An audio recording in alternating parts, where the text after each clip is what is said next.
अध्यक्ष महोदय, मैं आपका धन्यवाद देना चाहता हूं कि इस महत्वपूर्ण विषय पे मुझे बोलने का मौका दे रहे हैं। मैं अपने साथी माननीय सदस्य गौरव गोगोई जी के से सहमत हूं। बहुत सारे महत्वपूर्ण उन्होंने बिंदु उठाए और अध्यक्ष महोदय,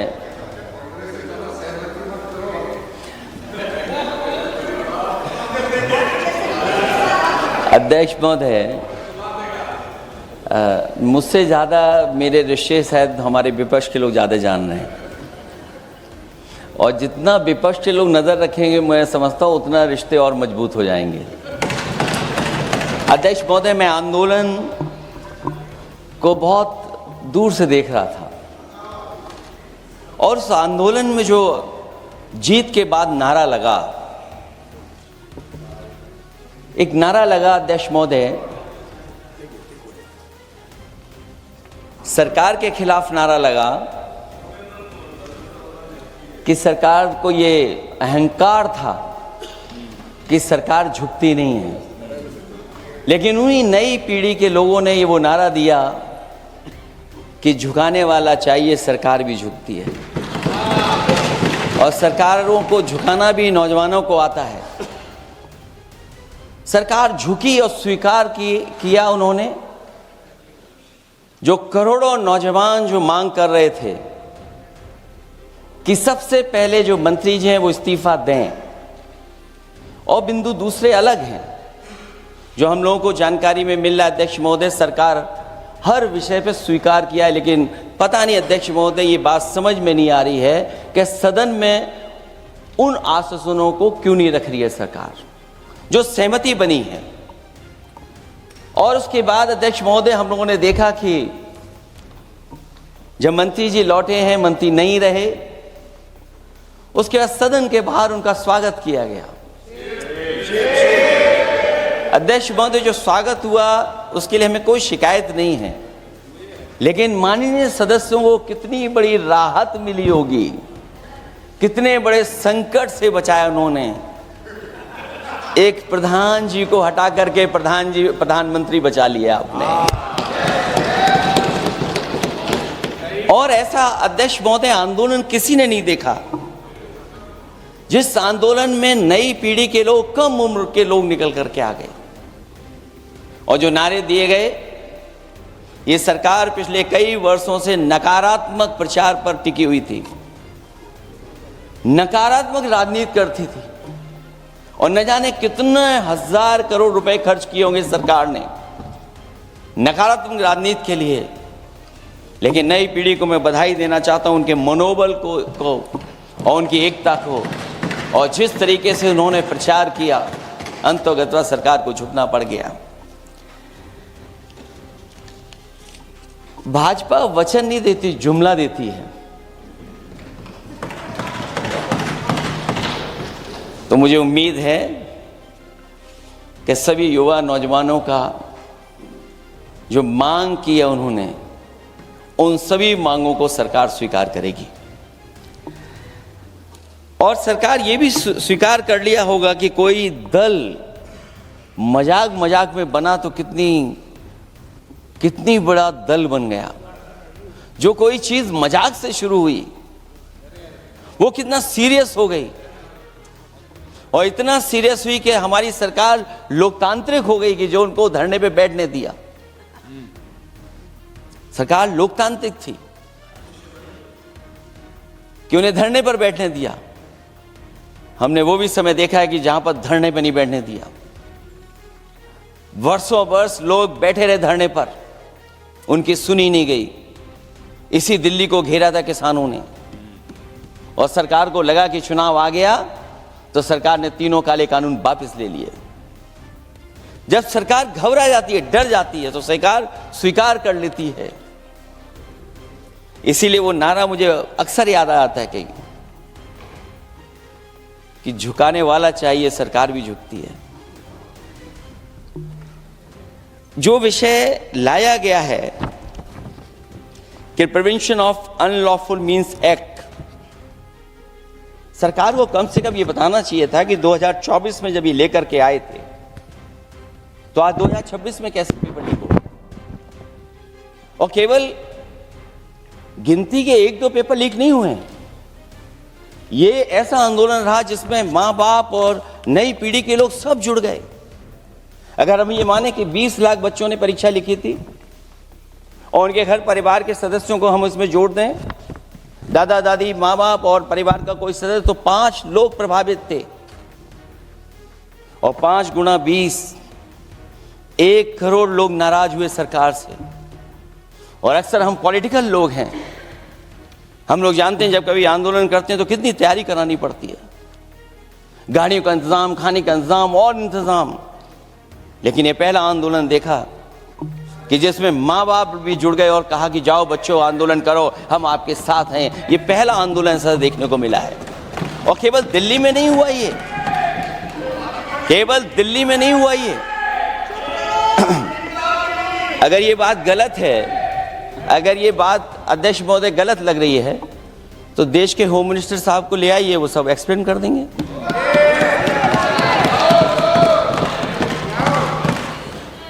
पहला आंदोलन जिसमें माँ बाप ने साथ दिया, क्योंकि परीक्षा से कितना दुखी हैं लोग। ये जो परीक्षाएं लीक हुई हैं, कई महीनों पहले ये किताब बना दी थी। और अध्यक्ष महोदय, जो लोग चढ़ावा चोरी नहीं बचा पाए, वो पेपर लीक कैसे बचा पाएंगे? जो भगवान के दरबार से दान गायब हो गया, दान चला गया, वो लोग पेपर लीक बचाएंगे? किस कानून को, जो कानून पहले बनाया उसी कानून का संशोधन करके लेकर आए? किसकी आंखों में आप धूल झोंक रहे हैं? और अगर कानून से बच रहा होता तो भाजपा की 10 साल की सरकार में 20 परीक्षाएं कैसे लीक हो गई?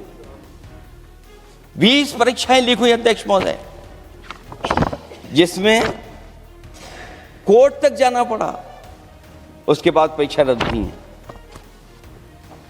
दरोगा भर्ती का पेपर लीक हो गया, जूनियर इंजीनियरिंग के भर्ती का पेपर लीक हो गया, ग्राम विकास पंचायत अधिकारी का पर्चा लीक हो गया, नलकूप चालक भर्ती का, यूपी टीईटी का परीक्षा लीक हुआ। और एक बार नहीं हुआ, 3 बार पेपर लीक हुआ यूपी टेट का। हाई स्कूल बोर्ड का परीक्षा लीक कर दिया, इंटरमीडिएट की बोर्ड की परीक्षा लीक हुई, इंटरमीडिएट का फिर परीक्षा का लीक हुआ, कई बार हुई। सिपाही भर्ती लीक हुई। आप सोचिए कितनी परीक्षाएं लीक हुई हैं। और नीट परीक्षा कोई पहली बार लीक नहीं हुई, दोबारा लीक हो गई, कानून बनने के बाद लीक हुई। सहायक प्रोफेसर भर्ती लीक है, लेखपाल भर्ती लीक हुई। यूपी जैसे स्टेट, जो सबसे बड़ा स्टेट है, जहां से प्रधानमंत्री चुन करके आते हैं, वहां तक पेपर लीक हो जा रहा है। और जो संस्था परीक्षा एग्जामिनेशन करा रही है, वो एनटीए में भी आउटसोर्स कर दिया आपने। हम विपक्ष के लोगों को तो डर ये लगता है अध्यक्ष महोदय, कहीं ऐसा ना हो कि ये पूरी सरकार को आउटसोर्स कर दें।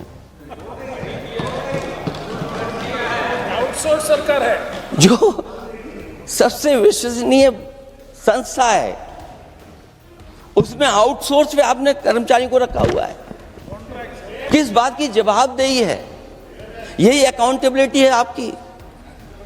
कहीं अकाउंटेबिलिटी ये तो नहीं है, आप अकाउंटेबिलिटी को ये कहीं समझ बैठे हों कि अकाउंट को भर दे वो एबिलिटी वाला ही हमें चाहिए। कहीं वो अकाउंटेबिलिटी तो नहीं है। आप बताइए, एनटीए को आउटसोर्स किया हुआ है आपने। जिस संस्था की जिम्मेदारी है महत्वपूर्ण परीक्षा कराने की, उसमें सब आउटसोर्स। और ये सच कहा कि कांग्रेस पार्टी के माननीय सदस्य ने मांग की है कि वो हम लोगों को पता होना चाहिए आखिरकार कौन लोग थे जो आउटसोर्स होकर के बैठ करके परीक्षा में इस तरह की घोटाला कर रहे थे। आखिरकार जवाबदेही क्या है, किसकी थी? और फिर केवल नीट की परीक्षा की बात करें और परीक्षाओं की बात करें, अगर हम अध्यक्ष महोदय, जब से सरकार बनी है तब से सरकार की कोशिश रही है कि शिक्षा, परीक्षा और यूनिवर्सिटी का ताना बाना पूरा ध्वस्त हो जाए, उसको एक रंगी बना दें हम,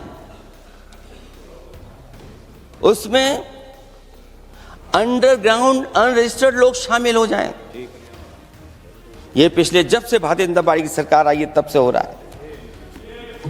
और फिर शुरुआत कहां से होती है?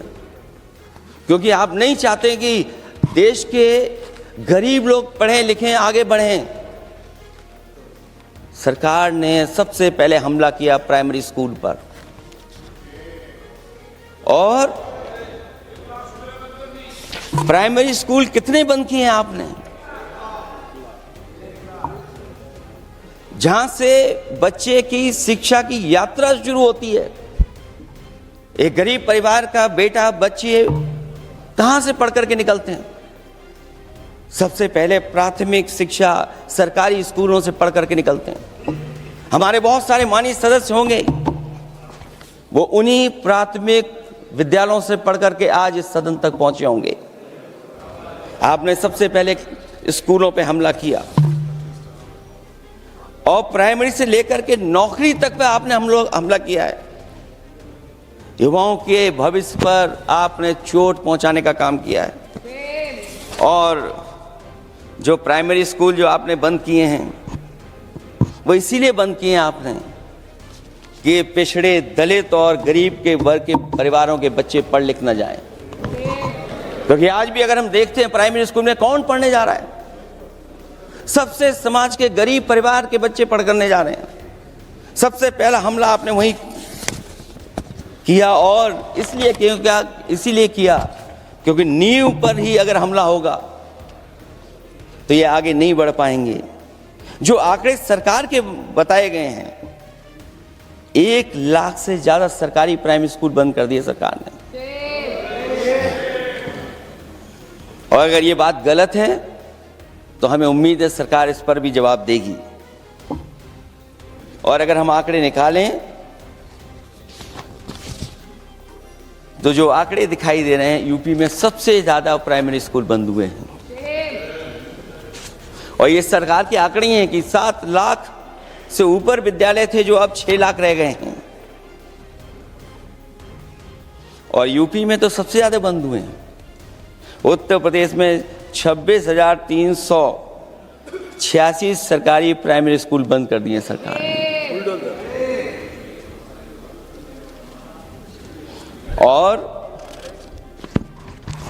केवल प्राइमरी स्कूल बंद नहीं किए हैं, नौकरी पे भी हमला किया है।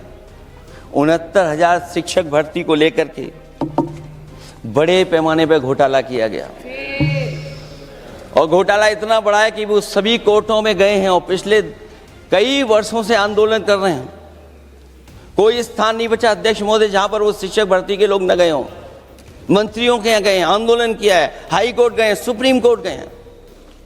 लेकिन देखिए सरकार भी कमाल की है कि सरकार उनको नौकरी नहीं देना चाहती। और इसलिए नौकरी नहीं देना चाहती है क्योंकि उन्होंने भर्ती गलत की है, और भर्ती में जिन लोगों का अधिकार छीना है वो सबसे ज़्यादा पिछड़े और दलित परिवार के बेटे, जिनका अधिकार इस सरकार ने छीना है।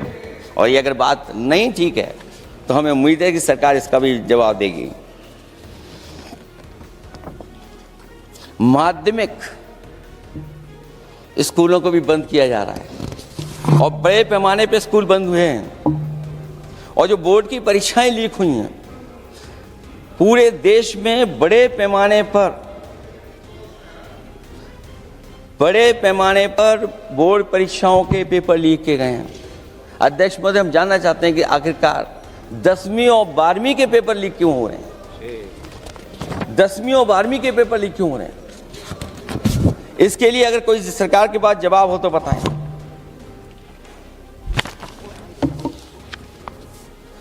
और जो बच्चियों ने जान दी है नीट की परीक्षा में, जब परीक्षा का पेपर लीक हो गया है, अध्यक्ष महोदय, मैं अपनी तरफ से, पार्टी की तरफ से और सभी की तरफ से उन्हें श्रद्धांजलि देता हूं। और हमें उम्मीद है कि सरकार उन बच्चों की मांग मानेगी जिन बच्चों ने ये शर्त रखी है कि उनके परिवार के लोगों को 1 करोड़ मुआवजा दिया जाए। जब उच्च शिक्षा में जिस तरीके से भर्ती हो रही है, अध्यक्ष महोदय, जो उच्च शिक्षा की भर्ती है, उसमें जो अपॉइंटमेंट हो रहे हैं उनके बारे में तो क्या चर्चा करें कि जब संस्था पे सबसे ऊपर बैठा व्यक्ति ही अन्याय करेगा तो पूरी संस्था में अन्याय होगा। जब से ये सरकार आई है, जो बड़ी बड़ी संस्थाएं हैं, उन सब संस्थाओं में एक रंगी लोगों को बैठा करके उन संस्थाओं को ध्वस्त करने का काम कर रहे हैं। और न केवल उन संस्थाओं को खराब कर रहे हैं, बल्कि अध्यक्ष महोदय, उत्तर प्रदेश में एक स्वतंत्र सेनानी, उनके नाम पर यूनिवर्सिटी बनी, मौलाना जौहर यूनिवर्सिटी। यूनिवर्सिटी बनकर के तैयार हो गई। इन्होंने कोई सरकारी यूनिवर्सिटी नहीं बनाई, और अगर कोई प्राइवेट यूनिवर्सिटी बन भी गई है तो उसको भी हथौड़ा लेकर के तोड़ने की तैयारी कर रहे हैं ये लोग। ये नफरत की राजनीति कहां लेकर के पहुंचा देगी। और जब से बीजेपी की सरकार आई है, तब से नफरत की राजनीति और दूसरे लोगों के साथ किस तरह का व्यवहार हो रहा है, उन्हें कहीं भी न्याय तक नहीं दिला पाई सरकार। और जब नौकरी की बात आ जाए तो अध्यक्ष महोदय, अग्निवीर भर्ती में भी जो हर साल में कितनी भर्ती होती थी, कभी 80,000 भर्ती हुआ करती थी, अब भर्ती केवल 10,000 हो पा रही है। आखिरकार अध्यक्ष महोदय, सरकार नौजवानों की पढ़ाई और नौकरी पे हमला क्यों कर रही है, और नौकरी पे हमला क्यों हो रहा है? जब आप ये कहते हैं कि हमारे नौजवान हमारी डेमोग्राफिक डिविडेंड बन करके आए हैं, कहीं यही नौजवान हमारी आपदा न बन जाए, इसके बारे में भी सरकार को सोचना चाहिए। और मैं ये जरूर कहना चाहता हूं कि अध्यक्ष महोदय, अगर शिक्षा अच्छी होगी, परीक्षा सच्ची होगी, तो तरक्की भी पक्की होगी। और ये तरक्की नहीं चाहते हैं, इसीलिए शिक्षा पर और परीक्षा पर हमला कर रहे हैं। मैं इन्हीं शब्दों के साथ अध्यक्ष महोदय आपका धन्यवाद देता हूं। और जो बिल लेकर के आए हैं आप, बिल तो 24 में भी लेकर के आए थे आप, जो 24 में बिल लेकर के आए थे, उसके बाद नीट परीक्षा का पेपर लीक क्यों हो गया, ये आप बता देना मंत्री जी। आपको एक कानून बनाने के बाद दूसरा कानून बनाना पड़ रहा है, ये क्या वजह है? और आपको मंत्री जी का स्वागत इसलिए करना पड़ रहा है कि आपको संकट से बचा लिया। और अगर अखिलेश जी तो समाजवादी है। मैं पूछना चाहता हूं कि छात्रों का आंदोलन के बाद सरकार उनका बात सुन के पार्लियामेंट में बिल लेके आता है, ये अच्छा है? या जो आंदोलन होता है तो उसको कुचलने के लिए देश में इमरजेंसी लगा देता है, वो अच्छा? आप बता दीजिए।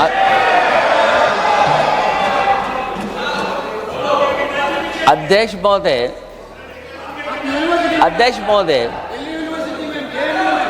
महोदय, मैं इमरजेंसी को तो नहीं देखा हूं, लेकिन इमरजेंसी में क्या क्या हुआ है वो अभी दिल्ली की राजधानी में भी देखने को मिल गया। आंसू के गैस के गोले और लकड़ी में लगा हुआ कुछ कील का और कांटे की चीजें, उस समय करंट नहीं लगाया जाता था, इस बार करंट लगाया गया। तो ये इमरजेंसी के बराबर ही हुआ है हमला, कम नहीं है। इमरजेंसी से कम अन्याय नहीं कर रहे हैं आप लोग। और याद करिए अध्यक्ष महोदय, अगर इमरजेंसी इन्हें याद आ गई है, अगर इमरजेंसी अध्यक्ष महोदय ने याद आ गई है, तो इमरजेंसी के बाद भी परिवर्तन हुआ था, और हमें भरोसा है कि इसके बाद भी परिवर्तन होगा। और अध्यक्ष महोदय, मैं आखिरी में कहना चाहता हूं, कानून से नहीं, नियत साफ होगी तब नीट का परीक्षा साफ होगी। सवाल कानून का नहीं है, आपकी नियत साफ नहीं है। और जिस समय आपकी नियत साफ होगी तो परीक्षा भी साफ हो जाएगी। और हमारे साथी जो कुछ और बातें उठा रहे हैं, आज मौका नहीं है, लेकिन आपको भगवान भी माफ नहीं करेंगे, क्योंकि आप चढ़ावा चोरी में शामिल हुए हैं। और चढ़ावा ही नहीं, जो गुप्त दान था वो भी चोरी हुआ है, गुप्त दान।